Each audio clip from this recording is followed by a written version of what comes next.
Café sans filtre, Jean-Philippe Blondel. Partie 2.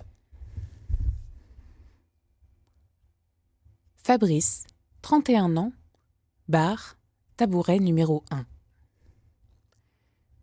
J'essuie mes lunettes avec le revers de ma veste trempée, et le résultat n'est pas probant. Je m'en veux parce qu'en plus, ils ont parlé des intempéries à la radio ce matin, et je me suis promis de prendre un imperméable ou un blouson avec une capuche, mais évidemment, au moment de sortir, j'ai oublié. Je suis partie à pied avec un tas de choses en tête, et avant même de m'en rendre compte, j'étais trempée jusqu'aux os. Quand je suis rentrée dans le bar, José m'a jeté un coup d'œil réprobateur. Parfois, on se demande qui est l'employeur et qui est l'employé.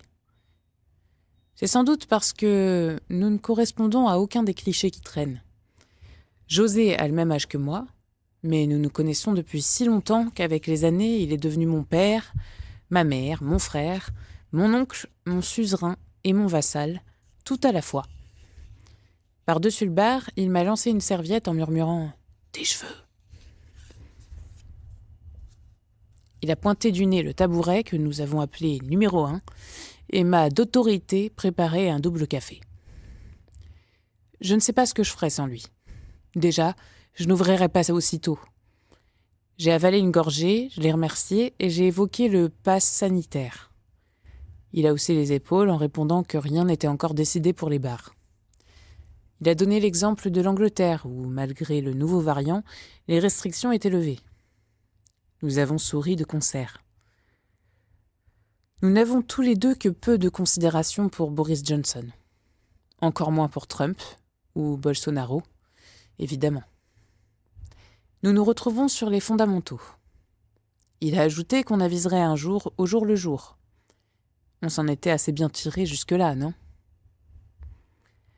J'ai jeté un coup d'œil à la salle. Pour un jeudi matin, avec une météo catastrophique, ce n'était pas si mal, effectivement.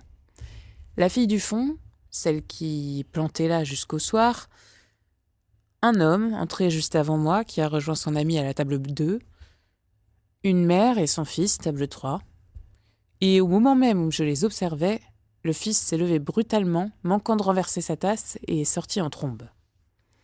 La mère a souri et a levé les yeux au ciel. Elle a hélé José, mais c'est moi qui me suis déplacée.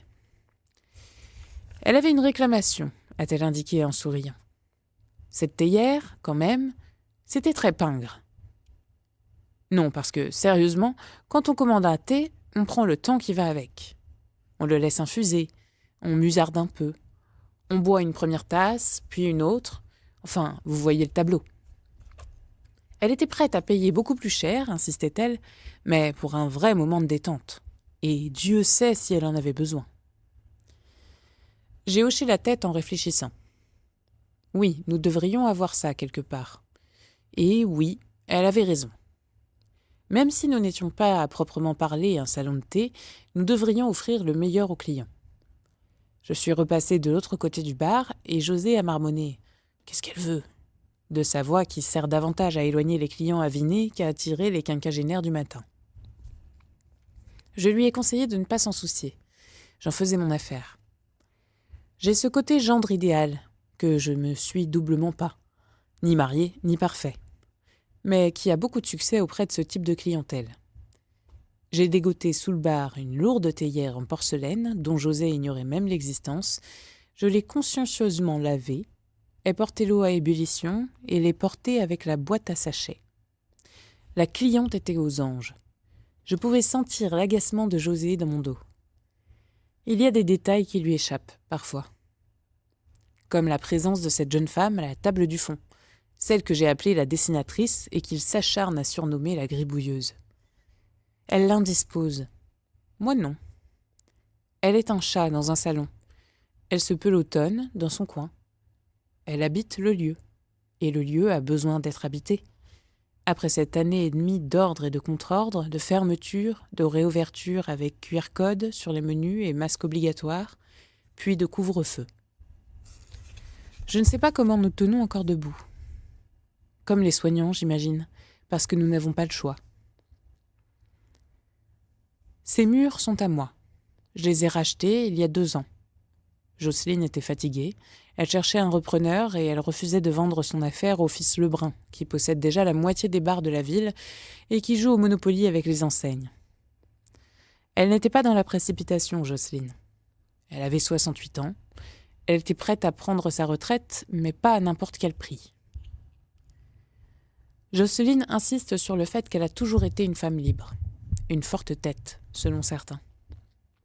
Une maîtresse femme, comme on appelait ces guerrières au sortir des conflits mondiaux. Jamais mariée, des aventures de temps à autre, mais pas avec d'autres commerçants. On ne mélange pas le business et le sentiment, même quand il n'y a aucun attachement. Elle n'était pas destinée à cette carrière-là. Ses parents l'auraient voulu médecin ou infirmière.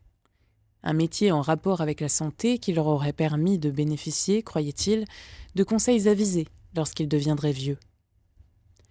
Ils s'inquiétaient pour rien. En juillet 1976, sur la RN10, un camion leur a à la fois coupé la route et le sifflet pour l'éternité. Jocelyne avait 23 ans et travaillait à la pharmacie du coin en attendant de repasser ses concours de la santé qu'elle ne parvenait pas à décrocher.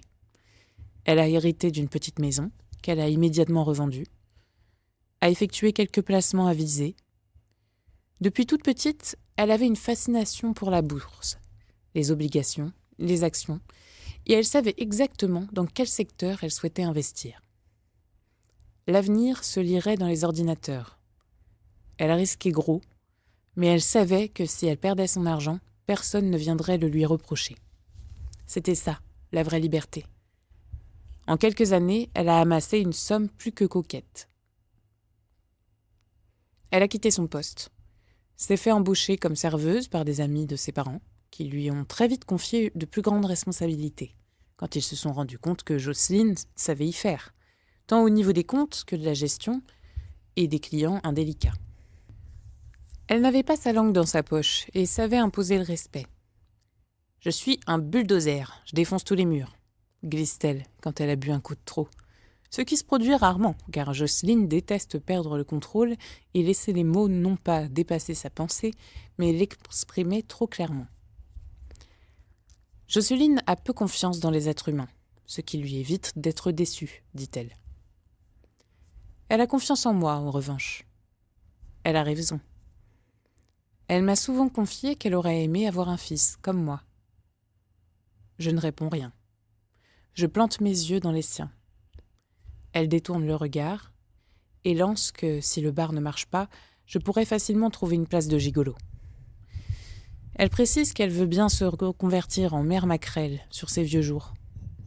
Elle me trouvera facilement des clientes, ou des clients, à ma guise. Jocelyne a jeté son dévolu sur un café, situé juste en face du lycée des Terrasses. L'Atlantique. À l'époque, c'était un rade décrépit qui n'attirait que les poivreaux du coin et dont la réputation était entachée de plusieurs rixes et même d'un prétendu meurtre. Quand le propriétaire a décidé de jeter l'éponge, Jocelyne a acquis le lieu pour une bouchée de pain. Elle a convoqué des équipes d'artisans qu'elle menait à la gouaille et à la baguette, tout en leur concoctant les déjeuners dont ils raffolaient. Ils ne rentraient plus à la maison le midi, ils restaient là et se montraient encore plus productifs. Ils ont abattu les murs, rebouché les fissures, évacué des tonnes de gravats, posé de grandes baies vitrées, repeint les murs, tout cela en un temps record. Jocelyne avait placé dans ce projet les gains de son boursicotage, et son entourage s'accordait à dire qu'elle était folle. Elle rayait méthodiquement les noms de ceux qui ne croyaient pas en elle sur son petit carnet d'adresses.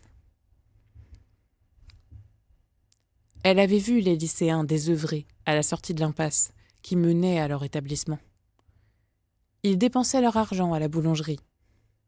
Ils traînaient en grappe, riaient fort, se planquaient sous les abribus quand il commençait à pleuvoir, se tournaient autour, se disputaient parfois. Elle les attirerait dans ce café. Ce serait leur premier café, celui dont on se rappelle la larme à l'œil des décennies plus tard. Elle les écouterait se réjouir et se plaindre. Elle jouerait le rôle de confidente. Elle savait que les temps avaient changé, que les adolescents avaient de l'argent de poche et l'envie de le dépenser. Ils n'avaient simplement pas d'endroit où se retrouver. Elle leur en offrit un. C'est exactement ce qui est arrivé. Jocelyne a d'abord placardé une affiche « Changement de propriétaire », suivie d'une autre « Lycéen, bienvenue ». Il n'a pas fallu plus d'une semaine pour que les premiers clients s'aventurent.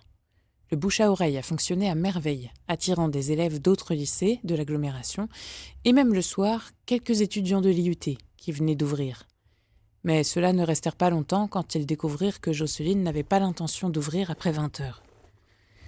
Elle leur souriait en expliquant qu'elle avait une vie, de famille, elle aussi, et qu'elle devait se lever tôt.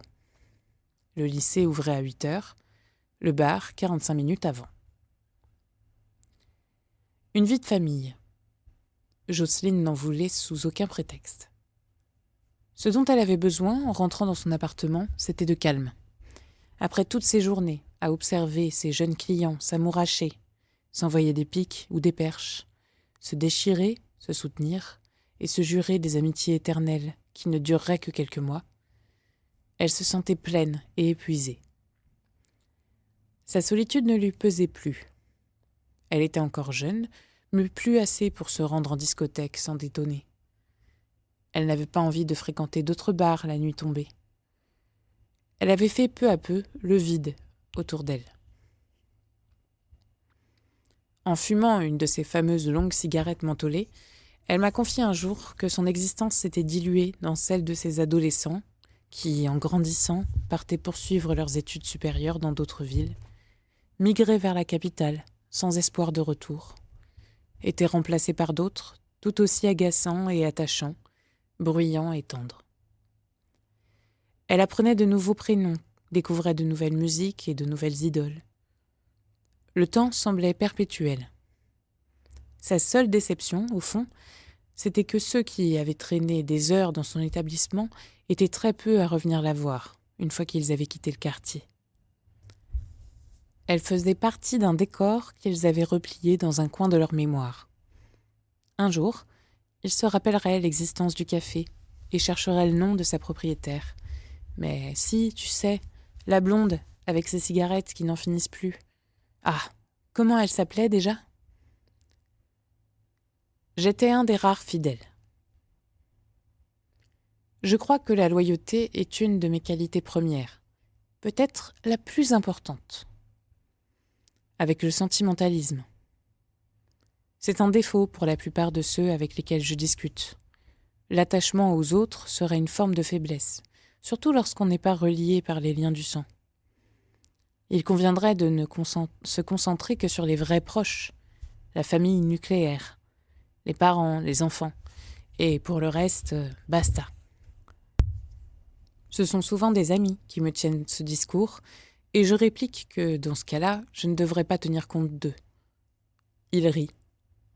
Ils ripostent qu'ils font partie de ma famille élargie, en fait, qu'ils sont pour moi comme des frères ou des cousins. Je hoche la tête, je prétends que je comprends. Je sais que, dès qu'ils ont le dos tourné, je redeviens la dernière de leurs préoccupations. Être sentimentale n'a jamais signifié manquer de lucidité. Je sais très exactement sur quel tréteau se tient mon établi. Jocelyne, José, et ce, depuis des lustres. Ils sont les cannes qui me permettent d'avancer.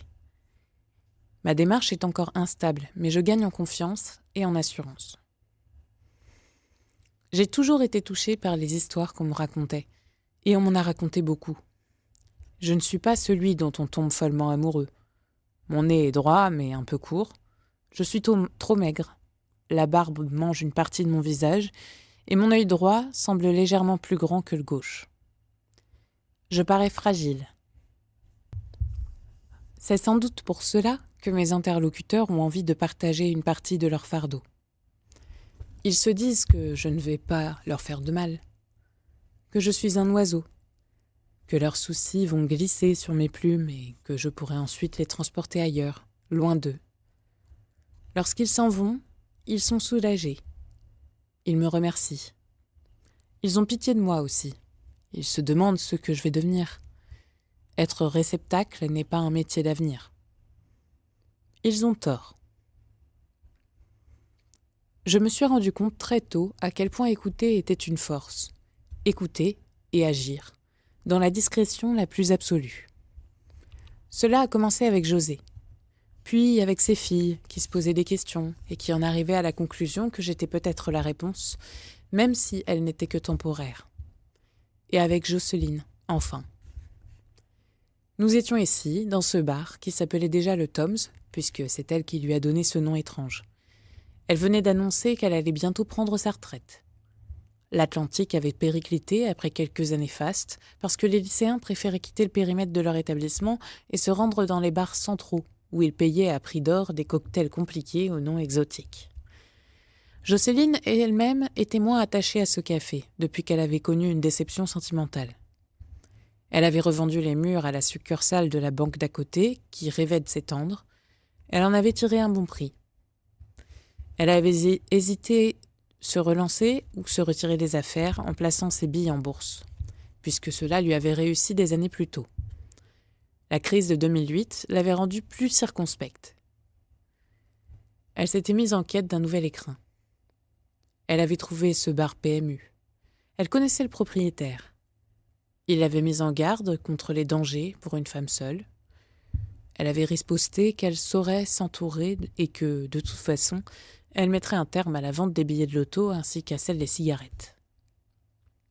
Elle bazarderait aussi les tables en formica et les chaises avec assises en osier. Il y avait du potentiel. Elle l'exploiterait. Le propriétaire était parti d'un grand rire et lui avait asséné une grande tape dans le dos. Il l'avait prévenu que ça risquait fort de ne pas marcher du tout. Elle avait haussé les épaules. Elle en avait vu d'autres. Il n'avait eu ni raison ni tort. Le bar, redécoré un peu trop à la hâte, avait effectivement découragé l'ancienne clientèle, mais sans réellement en attirer une autre. Il y avait du passage, mais peu de clients réguliers, et Jocelyne retirait de l'affaire juste de quoi se verser le salaire de son unique employé, un malabar prénommé Tony que personne n'osait approcher. Et se payer au SMIC. Ils avaient tenu ainsi presque une dizaine d'années. Mais quand Tony avait finalement quitté le navire, Jocelyne avait décidé de raccrocher. J'étais abasourdie. Ce café était devenu mon repère et mon ancre, comme l'Atlantique l'avait été pendant mon adolescence. Quand j'étais entrée pour la première fois au Tom's, Jocelyne m'avait tout de suite reconnue et accueillie avec un grand sourire. Elle était toujours contente d'avoir des nouvelles de ses anciens. Ce n'était pas la période la plus faste de ma vie.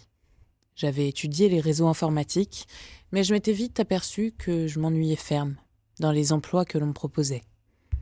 Je végétais. Sentimentalement, j'étais devenue une sorte de monogame à répétition. Je vivais des histoires qui duraient 6 mois, 1 an, et puis au bout d'un moment, les filles trouvaient mieux ailleurs ou se désintéressaient. Elles ne m'en voulaient pas, ou si peu. Elles me reprochaient seulement d'être si constant, de caractère, qu'on avait l'impression que rien ne me dérangeait. Je ne montrais aucune ambition. Je pourrissais lentement à des postes sans intérêt. Je regardais les séries dont tout le monde parlait sans manifester la moindre émotion. Ma dernière fiancée en date, Anaïs, qui était infirmière, avait explosé un soir. Est-ce que je me penchais un peu sur les drames qui agitaient la planète, les températures extrêmes, la fin probable de l'humanité, par exemple, ou les scandales politiques, les inégalités hommes-femmes, le mouvement #MeToo? Elle ne m'avait pas laissé le temps de répliquer. Elle avait décrété qu'en fait, je devais depuis longtemps me traîner en une dépression. Une de ces maladies qui avancent masquées pendant des années et fatiguent l'organisme au point que tout paraît égal. Elle m'avait fait promettre de consulter un médecin. Je n'avais pas encore entamé la démarche quand Jocelyne a parlé de ses projets. J'étais déterminée à tenter l'expérience parce que, au fond, je me trouvais moi-même assez étrange. À part José, je n'avais pas vraiment d'amis. Je pouvais même enlever le « vraiment ». Je n'avais pas d'amis, alors que j'étais persuadée que tous ceux qui me croisaient me trouvaient plutôt sympathique. Quand Jocelyne a expliqué qu'elle allait se retirer du jeu, les autres ont feint de ne pas la croire. Je me suis contentée de la fixer, tandis qu'elle s'affairait derrière le bar. Elle pensait passer une partie de sa retraite ici, d'octobre à avril en gros, parce qu'elle possédait une maison avec un jardinet qu'elle adorait. Et l'autre partie de l'année au bord de l'océan Atlantique, dans un petit appartement sur la côte qu'il lui fallait encore dénicher. Cette année, elle allait donc fermer l'établissement, les 2 semaines suivantes.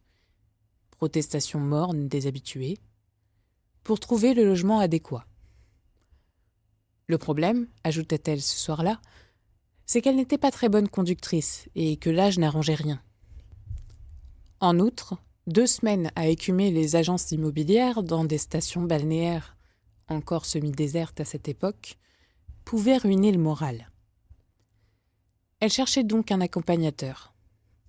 Elle avait déjà demandé à ses amis, mais aucun n'avait été séduit par la proposition. Et puis, ils avaient des rendez-vous chez le spécialiste, implantologue, cardiologue, ostéopathe. Bref, des débris. Est-ce que par hasard, cela tenterait quelqu'un dans l'assemblée ? Elle n'offrait pas de salaire, il ne fallait pas exagérer. Mais elle payerait bien sûr tous les frais. J'ai levé la main, comme à l'école primaire. Les autres clients n'en revenaient pas. Pour une fois que je manifestais un intérêt pour quelque chose,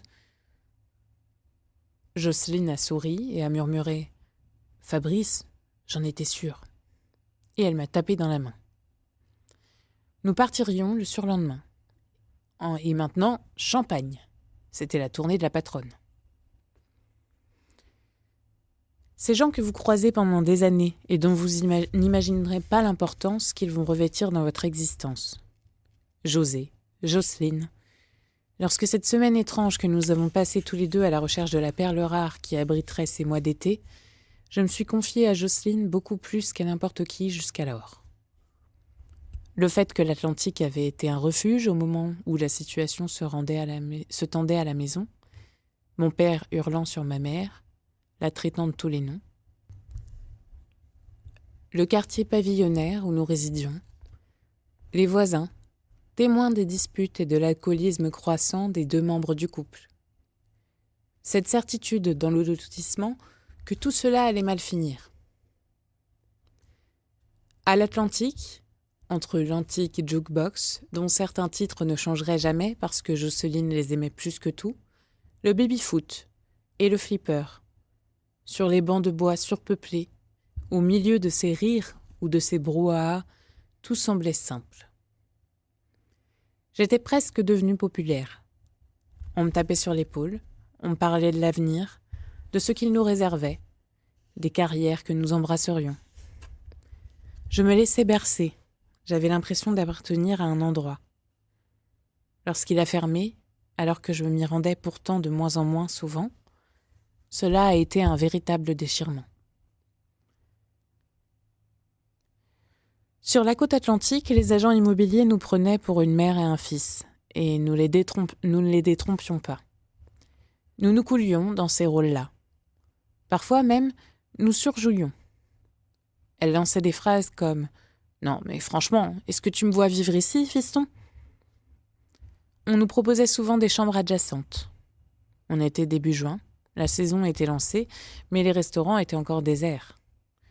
Quand ils apprenaient que Jocelyne était du métier, les propriétaires nous offraient des pousses-café et évoquaient immanquablement un âge d'or qui n'était que celui de leur propre jeunesse. Ils donnaient des conseils aussi, crachaient sur les agences immobilières que nous avions contactées, écrivaient sur des bouts de papier les coordonnées de gens beaucoup plus sérieux. Elle a finalement jeté son dévolu sur Arcachon, en expliquant que la baie serait un refuge idéal. Elle n'avait plus l'âge ni les os pour plonger dans les rouleaux.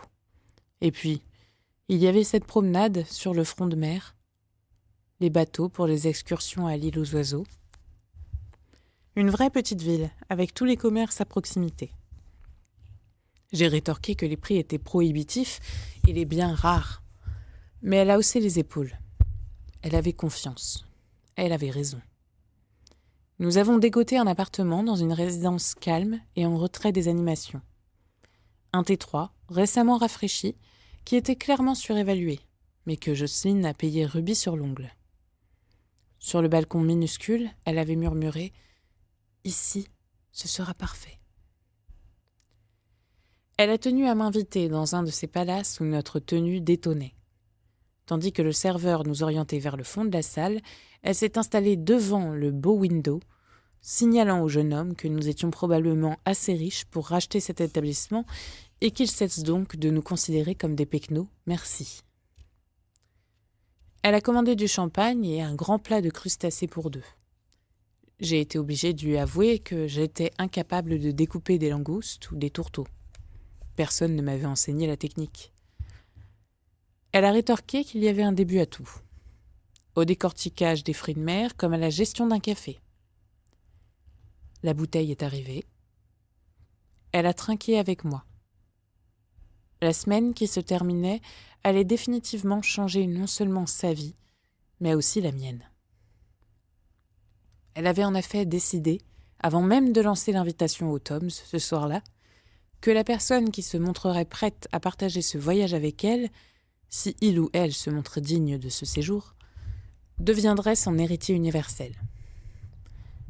J'ai froncé les sourcils, et après quelques secondes, j'ai répondu que nous n'étions pas dans un roman d'Agatha Christie et qu'il me semblait bien qu'en France, la loi était bien plus complexe que cela. Les législateurs avaient mis des garde-fous pour empêcher les vieilles dames d'être abusées par des gigolos de mon espèce. Elle avait éclaté de rire, et le chef de rang avait levé les yeux au ciel. Mon Dieu! Une parvenue, sans doute. Une récente gagnante du loto. C'étaient les pires. Ne t'inquiète pas pour moi. Je fréquente les avocats et les officines de notaire depuis des mois. J'ai construit ma fortune toute seule. Je n'ai pas de descendance ni de famille au sens large, et si je ne peux pas empêcher l'État de prélever ce qui lui est dû, je peux tout de même lui en soustraire une bonne partie. Je ne suis pas éternelle. Je vais prendre mes dispositions. L'appartement que j'ai choisi avec toi te reviendra également. Et si je refusais? Tu serais idiot. Je peux l'être. Je sais. Mais tu vas prendre le temps de réfléchir et tu vas accepter. Parce qu'on ne peut que céder à la volonté d'une petite chose fragile comme moi. Dis-moi, tu n'as pas de boulot en ce moment, n'est-ce pas? Exact. C'est ce qui me permet de jouer les chauffeurs. Je te propose dans un premier temps de reprendre le bar. Pardon? Le Tom's. Je n'ai plus ni l'énergie ni le bagout nécessaire. Les fils Lebrun l'ont remarqué. Ils sont déjà sur les rangs. Le problème, c'est que je ne les aime pas. Ils ont tellement rayé de parquet avec leurs dents qu'il ne leur reste que des chicots. Vous préférerez quelqu'un qui n'y connaît rien? Arrête de me vouvoyer maintenant. Elle a avalé une gorgée de champagne, puis a continué tranquillement. Le regard tourné vers le front de mer, presque désert. J'ai été tellement heureuse quand tu as levé la main. Tu as toujours été un de mes préférés du temps de l'Atlantique. Et puis, tu es resté fidèle. Tu venais me dire bonjour à l'occasion. C'est rare, la fidélité. C'est une qualité qui doit se chérir. Alors, je te chéris. C'est là, dans ce décor où nous détonnions, qu'elle a détaillé toute l'affaire. Elle s'occuperait de l'aspect juridique. D'abord, j'apparaîtrais comme gérant et partenaire, le temps que je m'habitue au travail, surtout au côté administratif. Pas d'inquiétude, elle me confierait des astuces qui lui auraient fait gagner des heures si on les lui avait expliquées d'emblée, et nous aurions de toute façon un comptable pour nous aider. Ensuite, rapidement, elle organiserait sa succession.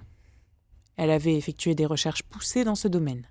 Une série de dons, la somme ahurissante qu'elle devait quand même verser à l'État, puisqu'il n'y avait pas d'autre solution.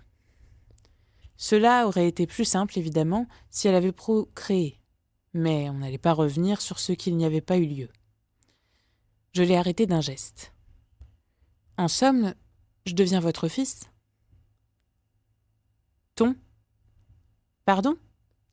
Le tutoiement. Ton fils? Tu as déjà des parents.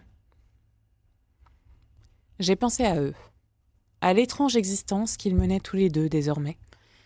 Au moment où je fréquentais l'Atlantique, j'étais persuadée que le divorce était inéluctable, et je l'appelais de toutes mes forces, tant je n'en pouvais plus des cris et des invectives. Et puis, mon père avait eu un premier AVC, suivi d'un deuxième quelques mois plus tard. Il s'était beaucoup calmé, avait changé de régime alimentaire, avait surtout arrêté l'alcool et les cigarettes. Il était à la retraite depuis peu. Il marchait beaucoup, de grandes balades qui l'emmenaient jusqu'aux confins de la ville. Ma mère ne s'inquiétait pas plus pour lui. Elle en avait assez soupé. Elle organisait ses journées selon ses envies. Elle avait décidé de continuer à travailler, même si elle avait 62 ans passés.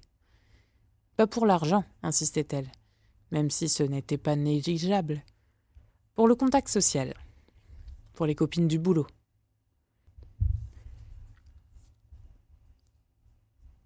Mes parents se croisaient dans leur pavillon qui donnait des signes de fatigue. Il faudrait bientôt s'occuper de l'isolation des fenêtres.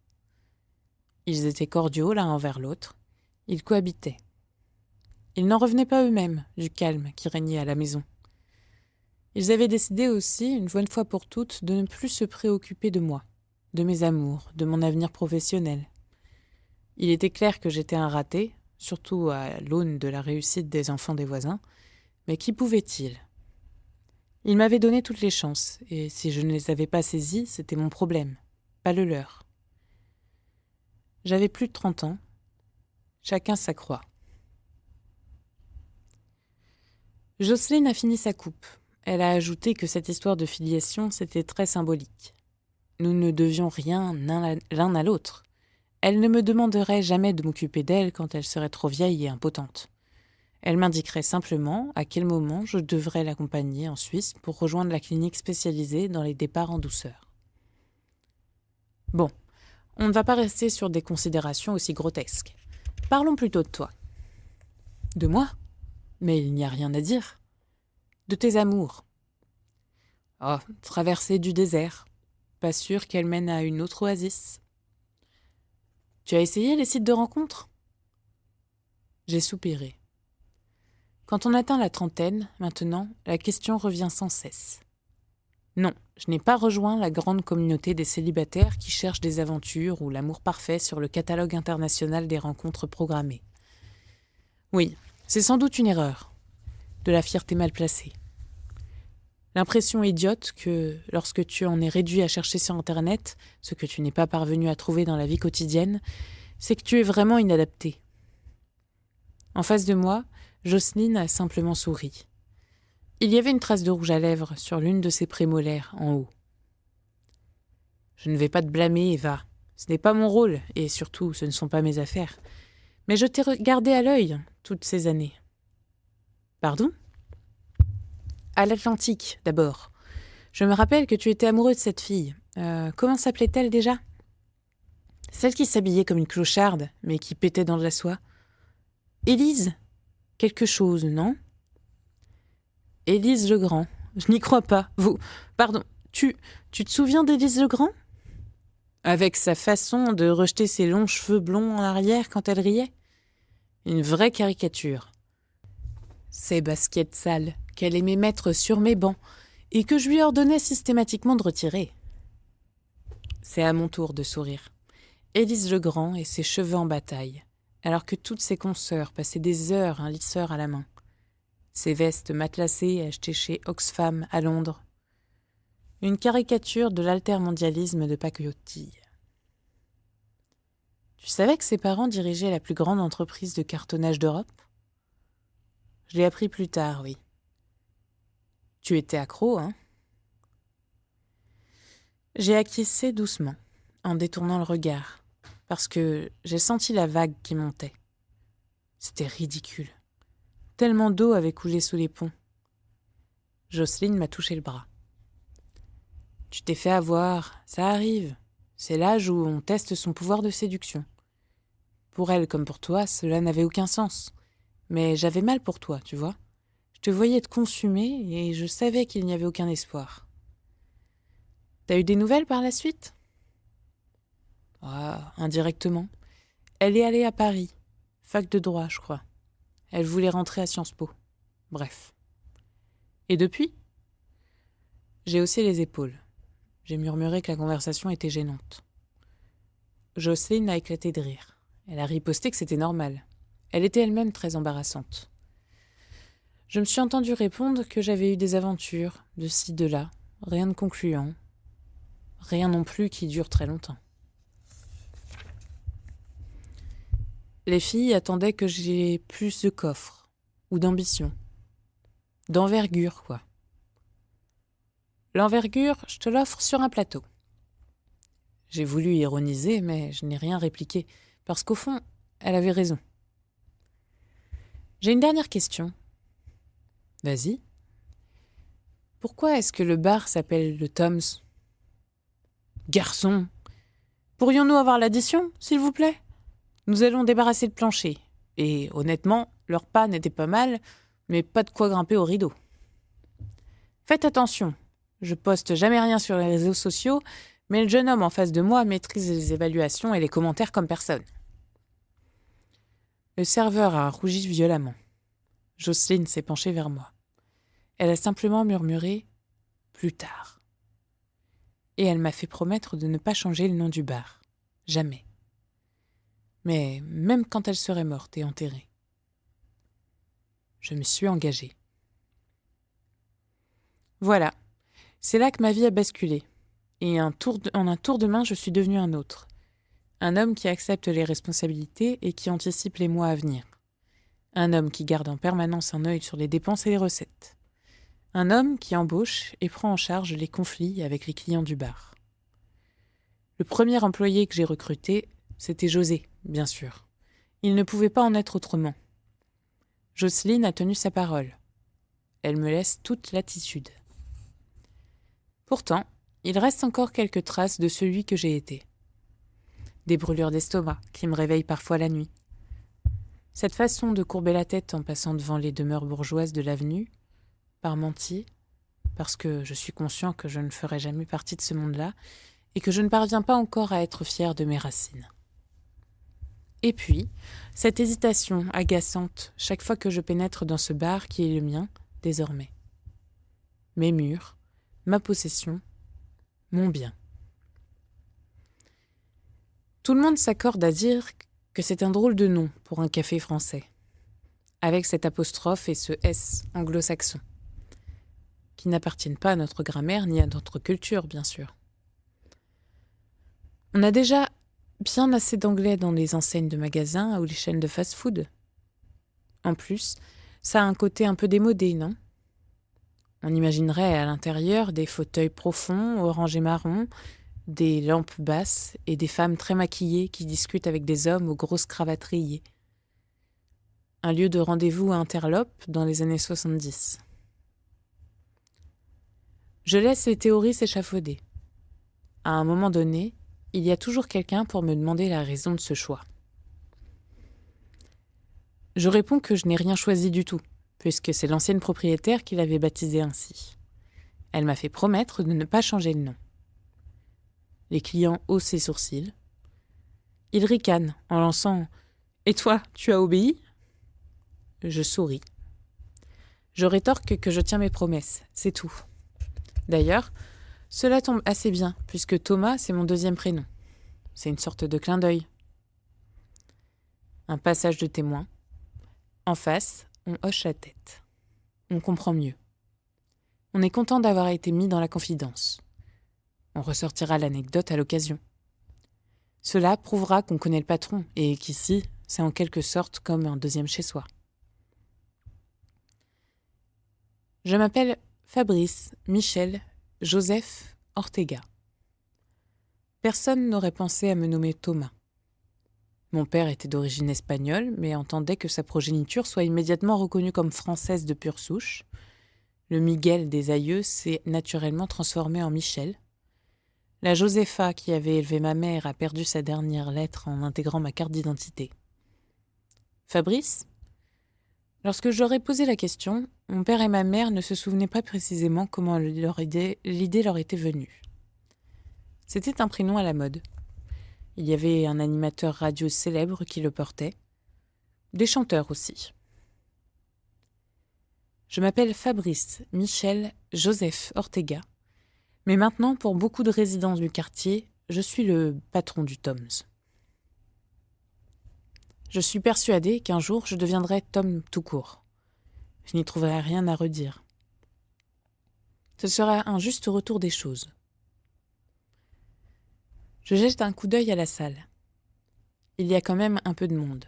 Chaque matin, j'arrive avec la boule au ventre. Et si le bar restait désert toute la journée?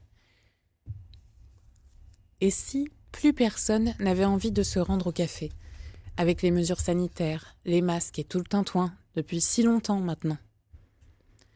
Je me demande qui est vacciné parmi mes habitués. Moi, je n'ai pas de problème avec ça. Je me suis fait piquer dès que j'ai pu. Je devinais qu'on ne pourrait pas s'en sortir autrement. J'ai été surpris que José m'emboîte le pas. Je l'aurais cru plus réticent. Ifémélu m'a assuré qu'elle y a été passée aussi, mais elle ne m'en a pas rapporté la preuve et je ne lui ai rien demandé. Je serais peut-être bientôt contraint de le faire. La pluie a cessé. J'hésite à ressortir sur la terrasse. S'il faut la ranger en catastrophe tout à l'heure, ce sera épuisant, mais je vais bien y être forcé. La terrasse, c'est là où les clients se retrouvent, surtout celle du Tom's. Elle redonne sur une placette avec une petite fontaine, quelques bancs et une demi-douzaine d'arbres qui offrent de l'ombre en cas de canicule, ce qui n'arrivera pas cet été. José m'indique la jeune femme à la table du fond et lance un petit rire désagréable. Je suis convaincue qu'elle vient pour toi. Ou pour toi, José? Ne sous-estime pas ton sex-appeal? Sûr que non. Bon, en attendant, on pourrait lui suggérer de reconsommer, non? Elle ne dérange personne, José. On verra tout à l'heure. Mais si tu veux, je vais débarrasser sa table. Je vois son demi-sourire. Il est soulagé. Je ne sais pas ce qu'elle lui a fait pour qu'il la déteste ainsi. Il a peut-être peur qu'elle le dessine et que le portrait ne soit pas flatteur. Ce serait dommage. José vaut beaucoup plus que ce qu'il consent à montrer. Je suis partial, évidemment. Mais sans doute aussi celui qu'il connaît le mieux. Je me demande quand même pourquoi le gars de la table 3 est sorti en trombe, tout à l'heure. Sa mère, elle, s'attarde. Elle sirote son deuxième thé. À quoi peut-elle bien songer? À la désertion soudaine de son fils? À la journée qui commence et s'étire devant elle? Si on m'offrait la possibilité d'avoir un don particulier, je choisirais celui d'entrer dans l'esprit des autres et de percevoir leurs plus intimes pensées. Je ne suis pas aussi pudique qu'on peut le croire.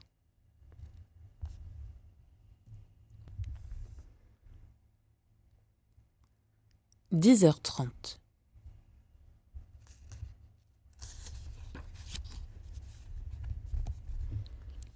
Françoise, 60 ans, table numéro 3. Il est parti depuis au moins une demi-heure et j'ai encore l'impression de l'entendre parler.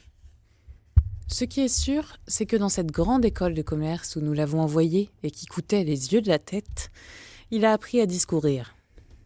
Il sait alterner les conseils, l'ironie, la douceur, les menaces, les admonestations. C'est impressionnant. Il tient cela de son père. Mais son père est moins subtil. Il glisse au milieu de phrases fort bien tournées, de mots vulgaires qui font tache, ou une erreur de conjugaison que les invités relèvent mentalement. Mon mari ne parvient pas non plus à rester impassible. Son visage change, de couleur rose, orangée, jaune doré, écarlate. C'est souvent assez laid, mais parfois attendrissant. On se dit qu'il reste des failles, des émotions, de l'humain. Guillaume, non. Guillaume a cette peau légèrement mate qui ne s'altère qu'en de très rares occasions. Je suis surprise et honorée que, par 3 fois, il ait été incapable de cacher son émotion. Je ne me rappelle pas la dernière fois où je l'ai vu rougir pour autre chose qu'un coup de soleil. Je reprends une gorgée de thé. Finalement, je me trouve bien ici. Tout à l'heure, quand Guillaume m'a littéralement poussée à l'intérieur, je ne me sentais pas à ma place. Et puis, lorsqu'il a hélé le serveur, j'ai ressenti cette crispation dans les épaules. Il était dans son élément. Il se comportait comme le maître des lieux. J'ai compris tout de suite qu'il était missionné par son père. Je m'en doutais de toute façon. Mon mari est incapable de s'adresser à moi directement. Nos enfants sont devenus de sortes de télégraphistes à l'heure où le reste de la planète s'envoie des tonnes de messages et de vidéos. J'intimide, peut-être, Marc, maintenant. Il retrouve celle dont il a brièvement été amoureux et dont la relative froideur le tétanisait. Il ne comprenait pas que, sous mon air impassible, je bouillais. Je rêvais de lire tous les livres de la bibliothèque, mais aussi de voyager dans tous les pays du monde, d'exercer tous les métiers et de relever tous les défis. Mes parents avaient consenti à ce que j'étudie les lettres modernes, reste d'éducation 19e où la fille se consacre à la littérature ou aux langues en attendant le mari adéquat. Le mari adéquat est apparu. Il avait de la prestance et ce côté un peu trop sûr de lui que confèrent parfois les études commerciales. Un mélange de crainte face à ce que je représentais, cette bourgeoise ancienne au sein de laquelle il rêvait de s'épanouir, et l'envie d'imposer, qui ne me déplaisait pas. Il feignait de s'intéresser à ce que je lisais, mais n'ouvrait jamais un livre. En revanche, il tenait à visiter les musées et à retenir le nom des tableaux les plus célèbres. Je l'ai trouvé attachant et plus délicat dans l'intimité que je ne l'aurais cru. Bref, je ne dirais pas que j'ai été piégée. Je n'ai pas subi mon mariage, en tout cas pas dans les premiers temps. Je n'ai pas non plus subi mes grossesses, ni l'éducation de mes enfants. Je vivais au contraire dans une sorte de plénitude qui convenait à tout le monde. Au fond, Françoise, on savait bien qu'elle était née pour être mère. Même cette vague envie d'enseigner qu'elle avait eue à un moment donné, c'était en somme pour être entourée d'enfants. C'est si naturel pour une femme. Je me suis tellement laissée absorber qu'à un moment, j'en ai presque oublié Lucie. Non, c'est faux. C'est l'une des premières personnes que j'ai cherché à contacter quand les réseaux sociaux sont montés en puissance, il y a une dizaine d'années. Tout le monde se moquait de moi parce qu'à l'approche de la cinquantaine, je voulais d'un coup tout connaître de l'univers virtuel. C'est Justine, ma fille, qui m'a initiée. Elle avait compris que je me sentais souvent seule depuis que mon frère et elle recherchaient moins ma compagnie. Elle se disait sans doute aussi que je ne pourrais pas décemment lui reprocher de rester collée à l'écran de son téléphone portable. Lucie a mis des années avant de répondre à ma demande d'amitié. Quelle étrange association de termes quand on y réfléchit. Je comprenais aisément. Nous n'avions jamais été proches. Elle ne se souvenait peut-être même pas de mon nom. Elle avait d'autres chats à fouetter. Je sais maintenant que ce n'était pas exactement le cas. Elle n'a finalement cédé que lorsque j'ai commencé à fréquenter la librairie qu'elle venait d'ouvrir, un peu à l'écart du centre-ville. J'avais entendu parler de ce nouveau lieu où je voulais être l'une des premières clientes. Je tenais à soutenir le commerce local, ce qui ne manquait pas de déclencher les sourires narquois de Marc et de Guillaume, pour qui Jeff Bezos est un modèle. Guillaume s'est même fendu d'un franc éclat de rire quand il a appris que la boutique de Lucie s'appelait Le Temps Perdu, avant de s'excuser et d'ajouter « Non mais, maman, honnêtement, quelle idée de… » J'ai répondu en souriant « Proust, peut-être. » Et nous en sommes restés là. Guillaume sera sans doute mon plus grand remords. Ce n'est pas de ce fils-là dont j'ai rêvé. La phrase est raide, mais elle n'est rien à côté de sa dureté à lui. J'en prends ma part de responsabilité, bien sûr. L'autre part, celle de mon mari, je m'en sépare aujourd'hui. Il pense l'avoir réussi. Je trouve que le ratage est complet. Nos différences sont irréconciliables. Quand je me suis adressée à Lucie, dans le magasin, après toutes ces années, ma voix était chevrotante. C'était ridicule. Je lui ai demandé des conseils sur les romans de la rentrée littéraire et elle m'a répondu d'un ton un peu sec que c'était difficile de suggérer des titres comme ça, de but en blanc, sans être familier du goût de l'autre. J'étais sur le point de répliquer, mais elle m'a devancée. « Je vous ai reconnu, mais nous ne pouvons pas dire que nous nous connaissions, non ?» J'ai hoché la tête et j'ai dû avoir l'air vraiment peinée parce qu'elle est partie d'un petit rire, s'est excusée de la manière brutale dont elle me recevait et a fini par me diriger vers un de ces romans où des intrigues sont cousues de fil blanc et se terminent invariablement sur une note d'espoir. C'est là que je me suis rebellée. Ah non, hors de question. C'est tout ce que je déteste. Elle s'est reculée de quelques centimètres et s'est fendue d'un nouvel éclat, beaucoup plus franc cette fois. Désolée, j'avais oublié que... Enfin, peu importe. J'ai autre chose pour vous, Françoise. J'ignore si c'est le fait qu'elle se souvienne de mon prénom ou le fait que nous étions encore les seuls dans la librairie, mais je me suis soudain sentie libre. Libre comme cela ne m'était jamais arrivé depuis des années. Libre comme lorsque je rêvais à ce que l'avenir pouvait me réserver dans ma chambre quand j'étais enfant. Tout est sorti d'un coup. Mon admiration pour elle, pour son parcours, la façon dont elle avait mené sa barque, indépendante et intransigeante. J'ai sorti qu'elle était un exemple pour toutes celles qui la croisaient. Enfin, pour moi, en tout cas. Elle a écarquillé les yeux, pouffé, bégayé un début de phrase, puis, en fronçant les sourcils, m'a demandé si j'étais en train de lui déclarer ma flamme. Ça ne m'a même pas déstabilisée. J'ai soupiré. J'aurais tellement voulu être vous. C'est elle qui a imposé le tutoiement à la visite suivante. J'avais laissé passer quelques jours au cours desquels je m'étais immergée dans les livres qu'elle m'avait recommandés. Des récits classiques et bien menés qui suivaient la trace d'artistes célèbres. Michel-Ange à Rome. Rodin en pleine fièvre créatrice. J'étais revenue à la boutique avec un goût d'inachevé. Ce que je voulais, c'était de l'ici et du maintenant.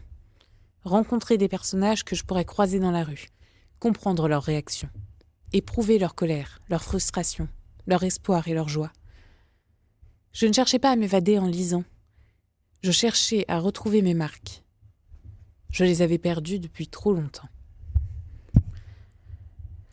Lucie est restée silencieuse pendant quelques minutes en tournant autour des tables pour sélectionner quelques volumes. Sans me regarder, elle a déclaré que le mieux serait sans doute que nous déjeunions ensemble un de ces jours. Elle serait plus à même de me guider, même si, a-t-elle ajouté, elle doutait que j'ai besoin d'une quelconque aide. Les 4e de couverture suffiraient.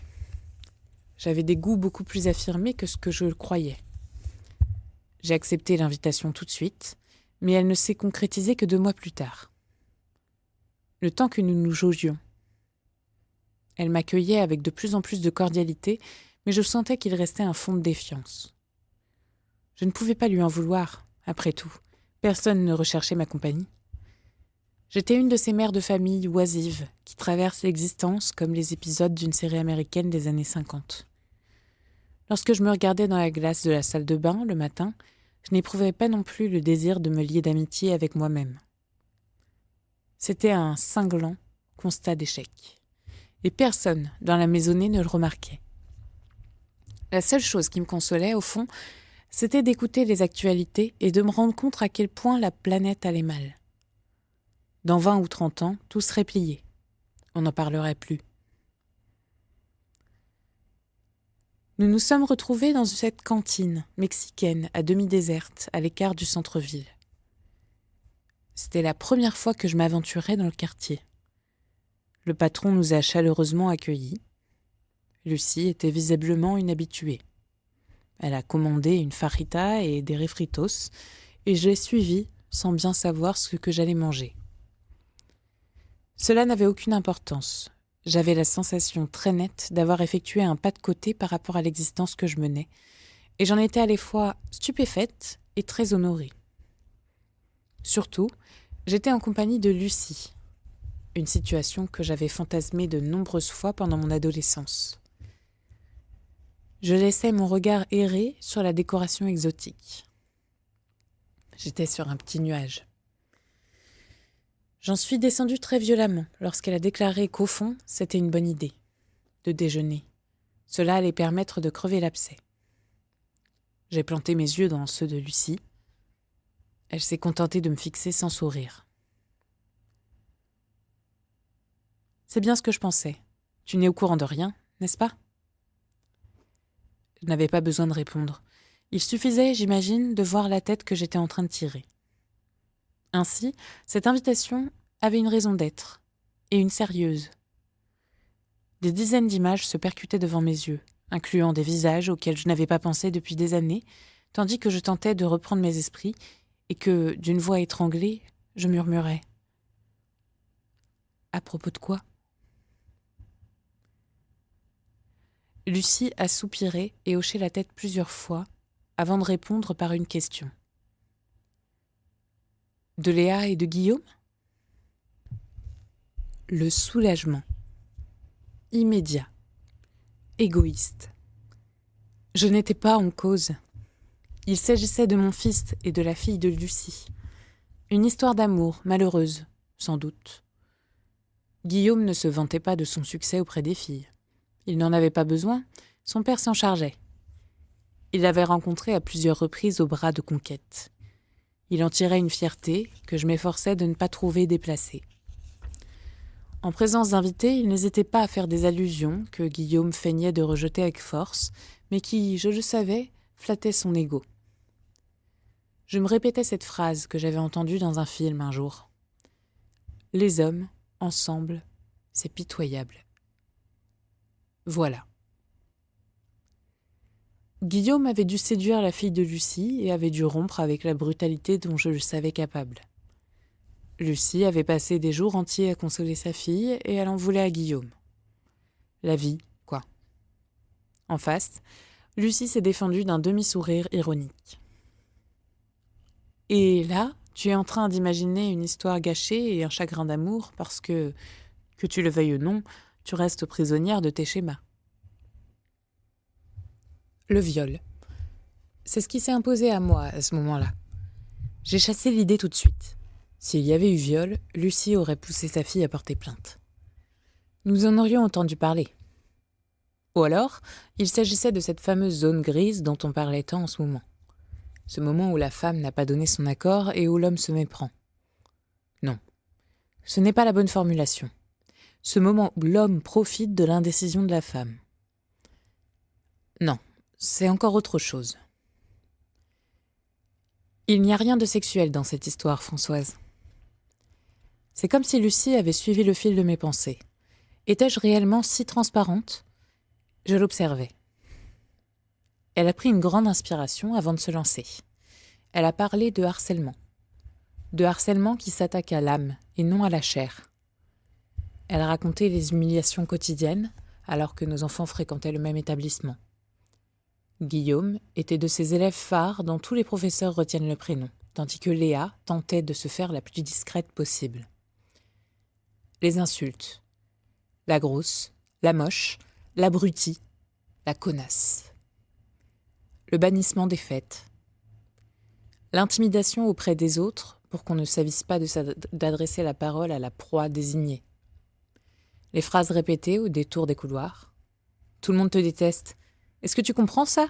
Tout le monde te déteste. La tête rentrée dans les épaules, rasant les murs, Léa avait cherché des explications, mais n'en avait trouvé aucune. Elle avait très rapidement perdu confiance en elle. Ses résultats avaient dégringolé. Ses parents s'étaient inquiétés. Pendant de longues semaines, elle n'avait rien voulu dire. Et puis, d'un coup, elle avait craqué. Lucie avait averti la direction, mais le principal avait tiqué. Il était même allé jusqu'à mettre en doute la véracité des propos de Léa, parce que, vous comprenez, Guillaume Leclerc, non, c'est un modèle pour les autres tout de même, et si prompt à aider son prochain. Excellent camarade. Intellectuellement, n'en parlons pas, des coudées au-dessus des autres. Lucie a expliqué qu'elle aurait pu menacer et porter l'affaire plus loin, devant les médias locaux ou les tribunaux. Mais elle n'en a pas eu la force, et elle craignait que sa fille n'en pâtisse encore plus. Elle traînerait son histoire comme un boulet. On était arrivé à un compromis, un changement d'établissement en toute discrétion. De toute façon, il était hors de question que Léa revienne dans ce collège où son pire ennemi régnait en maître. La suite de sa scolarité n'avait pas posé de problème, mais ses résultats n'avaient jamais retrouvé l'éclat qu'ils avaient eu avant. Surtout, Elle avait mis beaucoup de temps avant de se faire de nouveaux amis. Elle n'avait plus confiance en personne.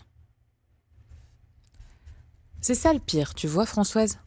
Ce n'est pas tant les notes ou la réussite sociale. Ça, je m'en moque, et tu le sais.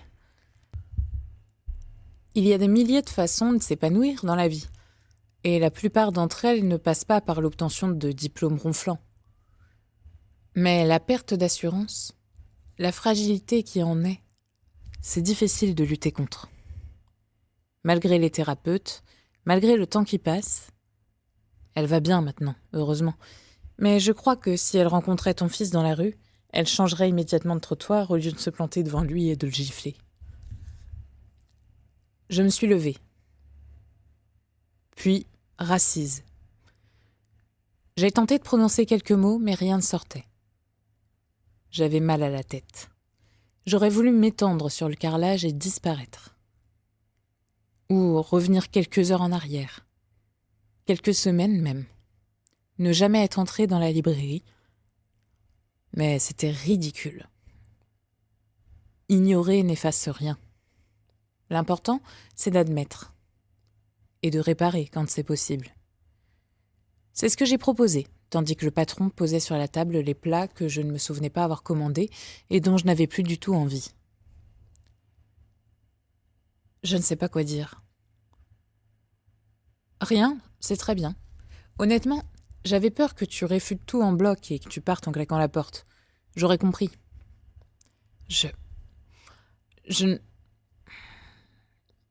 Je crois que ce n'est pas une si grande surprise pour moi. Tu as eu des soupçons ?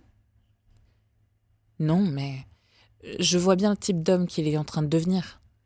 Sa brusquerie, sa façon de s'esclaffer, la manière dont il se moque des gens en leur présence, tout en ajoutant que c'est pour rire, évidemment, comme si aucun d'entre eux ne pouvait se vexer.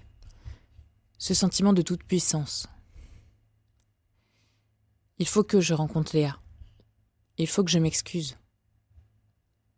Françoise, Léa est une adulte maintenant, comme Guillaume, et elle mène sa barque. Les seules excuses qu'elle accepterait viendraient de Guillaume. Et encore, je n'en suis pas persuadée. Elle lui voue une haine féroce. Elle ne pardonne pas. En fait, tu sais, si j'ai pas voulu qu'on porte plainte, c'est parce que j'imaginais bien que tu n'étais pas au courant. Je me souvenais de toi au lycée, et puis je te croisais de temps en temps en ville, même si tu ne me reconnaissais pas ou tu m'évitais, et tu avais l'air... comment dire ça ? Gentille. Conne ? Non, justement, c'est idiot cette histoire de trop bon ou trop con. Il n'y a pas d'arrogance en toi. J'avais l'impression que tu avais de l'empathie pour les autres et que tu ne regardais personne avec pitié. Je n'avais pas tort. Je n'osais pas t'aborder. Parfois, je passais un temps fou à formuler des phrases, à imaginer des rencontres. Tu m'as toujours tellement intimidée. J'aurais voulu être aussi déterminée que toi. Subir moins. Nous subissons toutes, Françoise. Simplement, nous n'avons pas les mêmes parcours, ni les mêmes armes. Mon fils est une ordure. Mon fils est une ordure. Mon fils est une ordure. Mesdames, vous avez besoin d'aide ? Le retour dans le présent est brutal et je ne comprends pas tout de suite ce que me veut ce jeune homme. Le serveur ou le patron, celui qui ne s'appelle pas José en tout cas, qui se penche vers moi. Je me rends compte que les larmes coulent sur mes joues et ruinent mon maquillage. C'est pathétique. Je tressaille. Je me dandine sur la banquette tout en murmurant des excuses. Le jeune homme répond qu'il n'y a aucune raison que s'excuser. C'est lui qui s'immisce dans mon intimité, c'est donc à lui de me demander pardon. Je tente un sourire timide qui doit sembler bien pâle. Je glisse que sa maman doit être fière d'avoir un fils comme lui. Il hausse les épaules. Il répond qu'il ne sait pas, parce qu'ils se voient rarement et que ce n'est pas le genre de conversation qu'ils ont. Mais peut-être que oui, au fond. Il espère surtout qu'elle n'est pas trop déçue. Elle l'a été par le passé. Beaucoup. Cela fait peu de temps finalement qu'il a, changé sa place dans le monde. Oui, c'est ça. Changer sa place dans le monde. Mais pourquoi je vous raconte ma vie, moi ? Ajoute-t-il en forçant un sourire. Je voulais juste m'assurer que vous n'aviez besoin de rien. Je ne souhaitais pas vous importuner. Est-ce que ça vous dérange si je reste encore un peu ? Je vais prendre un autre thé, de la même théière. Il était très bon. Il s'éloigne. Mon portable sonne. Guillaume. Je laisse sur messagerie. Quelques minutes plus tard, mon mari. J'éteins le téléphone. Ce que Guillaume et son père ne comprendront jamais, c'est que c'est de mon fils que je me sépare, plus que du couple que je forme avec Marc. Je ne veux plus jamais entendre parler de lui, de ses succès, de ses exploits. J'ai appelé Annabelle avant-hier. Je lui ai proposé qu'on se voie. Elle était méfiante à l'autre bout du fil. Elle m'a clairement annoncé qu'il était hors de question qu'elle se remette avec Guillaume si tel était mon but. Pas du tout, Annabelle. J'aimerais juste discuter un peu avec vous. Il y a des zones d'ombre que je voudrais éclaircir. Quelques secondes de silence, des anges et des démons qui passent. Je relance la conversation. C'est un monstre, non ? Et la réponse, après une légère hésitation. Oui. Oui, je crois qu'on peut dire ça, oui. Sur la banquette du café, je hoche la tête toute seule. Je suis une vieille folle qui suit les cours de ses pensées et mâchonne des phrases. La jeune fille de la table du fond doit s'en donner à cœur joie si elle aime grossir les traits et caricaturer.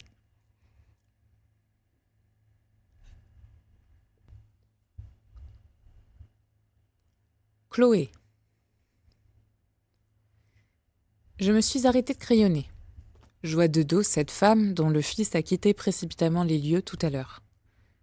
Sa tête balance à la façon de ce petit chien en feutrine que mon père m'avait acheté un jour dans une station-service.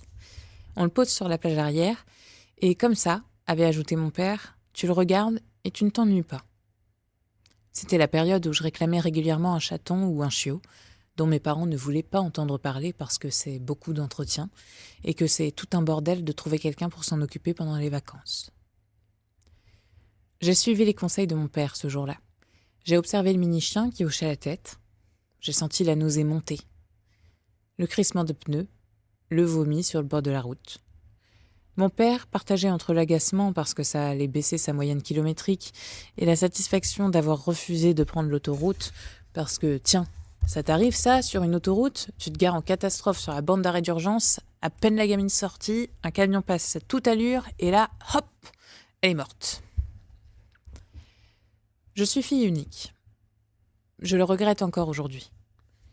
Je pourrais appeler mon frère ou ma sœur et on programmerait un déjeuner au cours duquel on se moquerait de nos parents.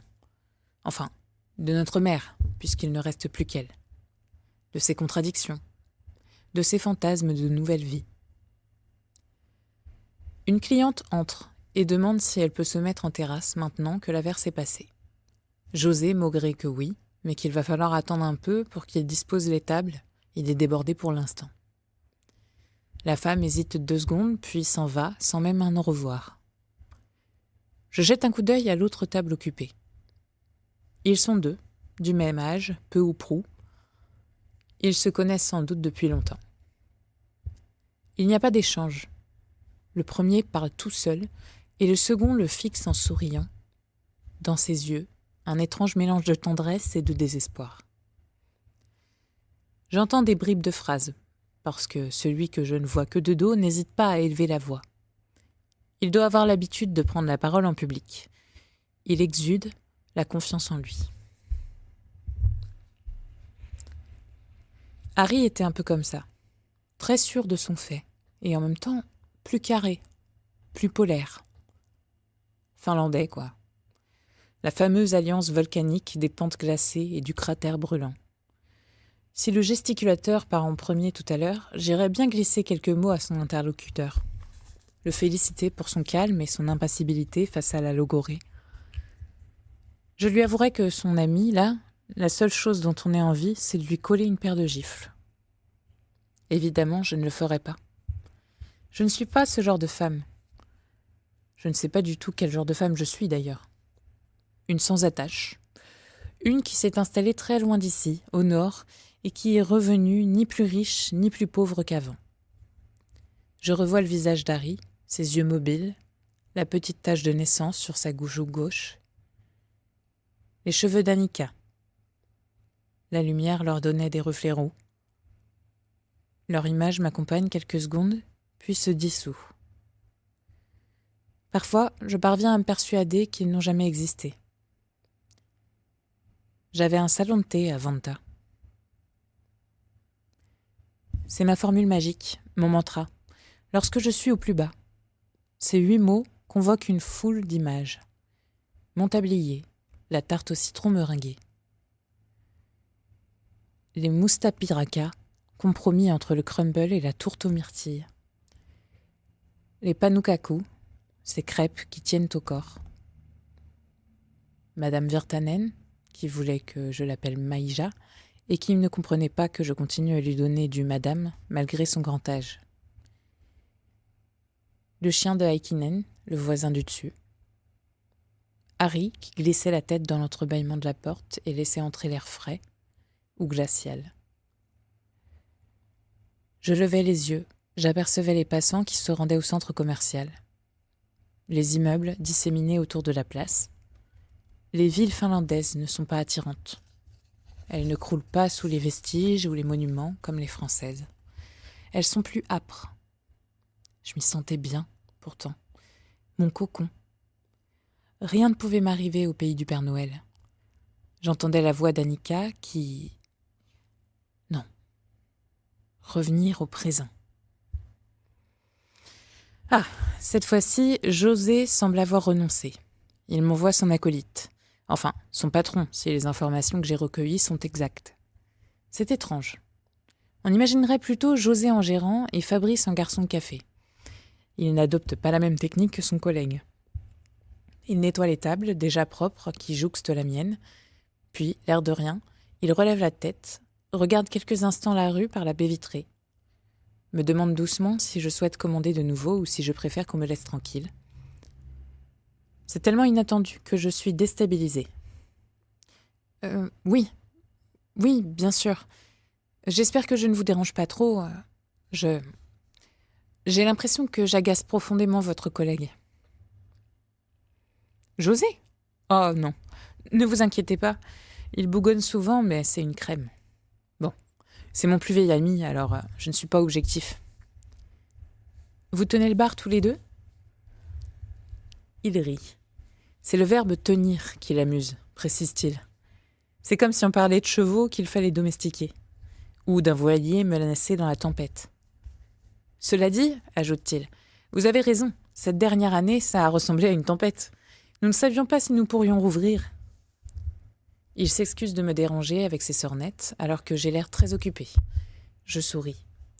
Je réponds que je n'ai pas entendu le mot sornette depuis des lustres, probablement depuis le primaire. C'est la référence à l'école qui me donne le courage de me lancer. Vous vous appelez Fabrice Ortega, non ?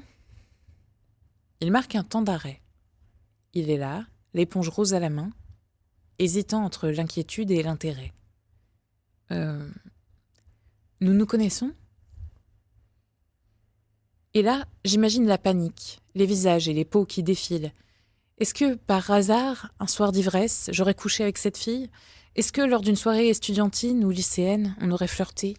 On se serait éloigné des autres et que je lui aurais touché les seins ? Il rosit, et cela me le rend encore plus sympathique.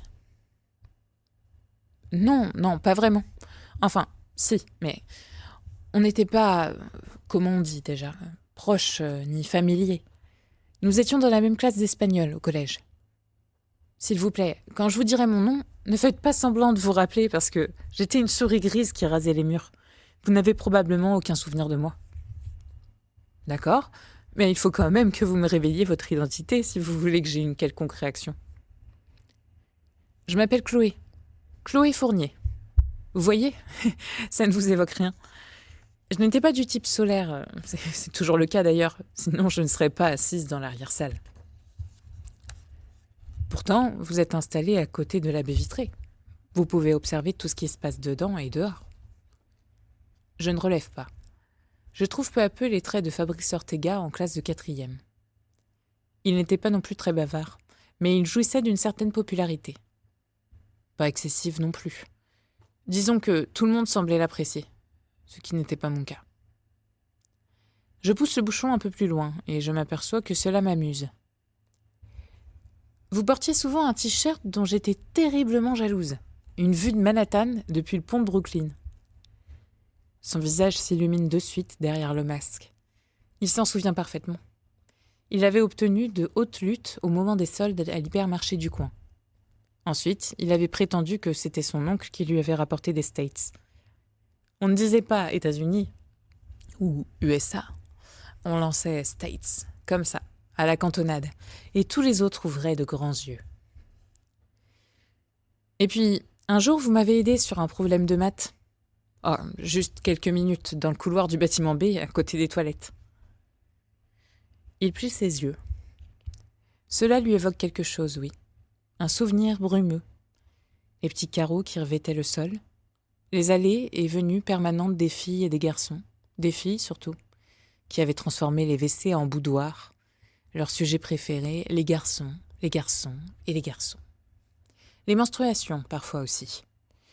En revanche, il a beau chercher, il ne retrouve pas cette image de lui donnant des conseils sur des exercices à l'une de ses camarades. Il panique. Je le rassure. Vous voyez, je vous avais prévenu, vous ne me remettez pas. Je suis désolée. Il n'y a vraiment pas de quoi. Je faisais de gros efforts pour passer inaperçu. C'était un exercice sur les identités remarquable. Il se balance d'une jambe sur l'autre, son éponge à la main. Son cerveau tourne à une toute vitesse, et pourtant rien n'en sort. Normalement, là, Fabrice Ortega, soit vous déclarez que vous êtes enchanté, mais le devoir vous appelle, et vous vous débarrassez du fardeau, soit vous demandez poliment ce que je deviens, et je vous réponds avec un brin de malice que je suis assise dans le bar où vous travaillez, et que j'y enchaîne les cafés pour qu'on ne me vire pas. Personne ne vous virerait ? Vous, peut-être pas, mais José, je n'en suis pas si certaine. Non, vraiment, je vous assure. De toute façon, c'est moi qui décide. Pardon ? Je suis le propriétaire des lieux. Il rougit violemment et balbutie qu'il ne disait pas cela pour se vanter. Il s'embrouille dans ses justifications et je viens à sa rescousse. L'important, c'est de savoir si ça vous plaît d'être propriétaire. Il hausse ses épaules. Il répond que la propriété en elle-même, il ne sait pas trop. En revanche, il n'imaginait pas que cela le passionnerait autant de s'occuper d'un établissement, y compris des parties qui paraissent les plus rébarbatives, la gestion des stocks, le rapport avec les fournisseurs. Il explique qu'au départ, il était plutôt parti vers l'informatique. C'était l'époque où tout le monde se ruait vers les études supérieures courtes, incluant les noms réseau, communication et virtuel. On pensait que les entreprises recruteraient en masse dans ces domaines-là. Ce n'était pas faux d'ailleurs, sauf que les emplois étaient finalement très répétitifs et mal payés. Il écarquille brièvement les yeux, semble se réveiller brutalement et s'excuse à nouveau de m'importuner avec son babillage. « Arrêtez de vous excuser, Fabrice. J'ai toujours beaucoup aimé écouter les autres. C'est confortable. » C'est aussi ma position préférée. Tenir un bar, pour le coup, c'est l'idéal. Je me retiens au dernier moment de riposter que j'en sais quelque chose. Je n'ai encore parlé de Vanta à personne ici. Ce n'est pas avec une vague connaissance que je vais me commencer. Mais c'est tout ce qu'il me reste dans cette ville. Des vagues connaissances. Je n'ai plus d'amis dans la région. Cela ne m'attriste pas. J'aime l'idée d'être de passage. Du coup, je ne vous ai pas demandé ce que vous deveniez. Et du coup, je n'ai pas pu répondre que je griffonnais dans les cafés. Artiste ? Si peu. Disons que je suis coincée dans une sorte de parenthèse dont je n'arrive pas à sortir. À cause de la crise sanitaire ? En partie, oui. Avant, j'habitais près d'Helsinki, en Finlande. J'ajoute le pays parce que les rares interlocuteurs que j'ai eus depuis 18 mois ont du mal à placer la ville sur une carte. Le pays, non. Ils voient bien le contour des 3 pays, frontières russes, les étendues de bois et de neige. Ils ne comprennent pas comment on peut avoir envie d'aller vivre dans un endroit pareil. Fabrice Ortega lâche un rire franc et admet que c'est la première fois qu'il rencontre quelqu'un qui a habité en Finlande. Oui, j'imagine. Soudain, je suis entourée d'un halo de mystère. Mais finalement, c'est comme vous en patron de bar. Sur les bancs de l'école, on se construit des avenirs et finalement, on ne suit pas les rails qu'on avait tracés. Je peux vous offrir quelque chose? Un thé? Une bière? Un tutoiement peut-être? Sinon, j'ai faim et je crois que je vais commander un petit déjeuner complet. Viennoiserie, double café, jus d'orange. Mais j'insiste pour payer, sinon votre ami José va me tuer sur place. Et puis, j'ai ma dignité.